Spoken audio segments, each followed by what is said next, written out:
Ils étaient 29 concurrents au départ, ils ne sont plus que 27. Après l'abandon de Christophe Bouvet au départ de la Sardaigne, c'est au tour d'Éric Drouglazet de jeter l'éponge. Le vainqueur de la première étape a été victime d'un grave accident de scooter lors de la dernière escale en Crète. Impossible pour lui de reprendre la barre, il rentre en France.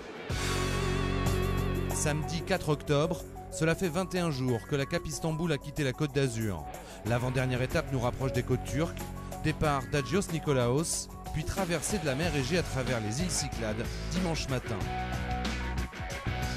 Les conditions météo s'annoncent musclées et la route directe sur la carte ne sera pas forcément la plus simple. Marc Emig est 4e au classement général. La mer Égée peut redistribuer les cartes. Il faut que j'attaque, mais pas non plus de façon démesurée. Il y a 6 bateaux qui peuvent faire le podium actuellement, donc il va falloir quand même rester attentif à ce que font les petits copains et attaquer bien évidemment au bon moment et pas n'importe comment, pour pas justement se retrouver 6e de ce groupe et après avoir des difficultés dans la dernière étape pour pouvoir revenir. Donc, il va falloir être très attentif, vraiment très concentré et puis naviguer proprement, pas abîmer de matériel surtout. Thierry Chabani lui aussi frappe à la porte du podium. Il a moins d'une demi-heure de retard sur Gilda Morvan, le 3e au général. À partir du moment où il y a des îles en travers de la piste, qu'il y a du vent qui tourne, forcément il va y avoir des choix différents au niveau des coureurs. Et donc, vu la distance, en plus, on peut pas, ça va être difficile de faire du marquage ou des choses comme ça. Donc, je pense qu'il y aura forcément des écarts en temps à l'arrivée. En tout cas, par rapport au temps qui me sépare du 2e, je pense qu'il va y avoir forcément avoir des changements au classement.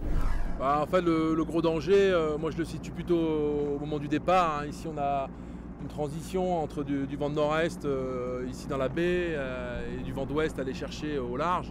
Donc c'est là qu'il va falloir bien jouer, essayer d'assez vite choper cette transition et ce vent d'ouest qui va nous emmener jusqu'à Bokzada. Donc là où le danger, après on est un peu sur la route tout droit, un petit coup de spi, un coup de génois, et après jouer un peu avec les îles, mais il n'y aura pas beaucoup d'options, il y aura du vent soutenu, donc ça devrait aller tout droit. Donc il n'y a pas forcément beaucoup d'attaques, à part le départ, sinon je ne vois pas trop de gros écarts. Au départ, c'est Jeanne Grégoire qui a été la plus prompte à couper la ligne. Elle a choisi la droite du plan d'eau pour s'éloigner de la crête. Une option payante au début, un peu moins quelques virements de bord plus tard, le vent étant passé à gauche. En fait, moi je pense que j'ai un peu plus de vent tout le temps quand je suis de ce côté-là. Par contre, la direction du vent est une catastrophe pour moi, pour le retour. Donc à quel moment je décide de sacrifier la pression pour aller me coller avec le bon vent qui rentre? À quel moment ça réaccélère? À quel moment, je sais pas. Je suis un peu oublié à remettre. Je me dis que j'ai pas plus grand chose à perdre sur cette course, alors j'essaye de m'amuser.